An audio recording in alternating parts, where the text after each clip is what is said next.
Washroom use చేసేటప్పుడు మనం light on చేసి మర్చిపోతుంటాము, లేకపోతే కిచెన్ పద్దాక మనం వెళ్ళాము. అంటే కొన్ని ప్లేసెస్ లో మనం ఎక్కువసేపు స్టే చేయం, బట్ లైట్ ఆన్ చేస్తాం, పవర్ బిల్ అనేది పెరిగిపోతుంది. దీనికి ఏమన్నా సొల్యూషన్? మన కారిడార్ ఉంటది, లేదా అవుట్డోర్ లైట్స్ ఉంటాయి. సో ఇప్పుడు సపోజ్ మనం కనుక మీరు అడిగిన ఫస్ట్ దాంట్లో మోషన్ సెన్సార్ అంటారు దీన్ని. ఓకే. సో ఇదేమవుతుందంటే మనకి మార్నింగ్ రాగానే మన మనిషి రాగానే లైట్ వెలుగుతుంది అనమాట, మనిషి రాగానే లైట్ ఆగిపోతుంది. సో కిచెన్ లో కనుక చూస్తే మనకి ఇట్లా వేవ్ సెన్సార్ పెట్టుకోవచ్చు. ఎందుకంటే టచ్ చేసినప్పుడు మనకి ఏవైతే కొన్ని షాక్ వచ్చే ప్రమాదం ఉంటుంది. అటువంటి అప్పుడు కాకుండా ఇట్లా వేవ్ సెన్సార్ పెట్టుకున్నారు అనుకోండి, మీకు ఈజీ అవుతుంది. అదే విధంగా మీకు కార్ ఉంది, కార్ వచ్చినప్పుడు ఎలగాలనుకోండి దీన్ని ఈ సెన్సార్ పెట్టుకోవచ్చు, మైక్రోవేవ్ సెన్సార్ అంట. అదే విధంగా మీకు బయట ఉంది, లైట్స్ ఉన్నాయి, ఈవినింగ్ కాగానే లైట్ ఆన్ అవ్వాలి, మార్నింగ్ కాగానే లైట్ ఆగిపోవాలి. దీని డే లైట్ సెన్సార్ అంటారు. ఇది 200 ఉంటుంది.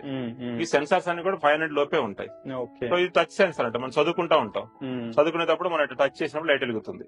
లేదా మనం డిమ్ చేసుకోవాలంటే డిమ్ చేసుకోవచ్చు, ఇట్లా పెంచుకోవాలంటే పెంచుకోవచ్చు అనమాట. ఇవన్నీ వెరీ రీజనబుల్, తక్కువ కాస్ట్ చెప్పే కదా, 500 లోపు ఉంటాయి ఇవన్నీ కూడా.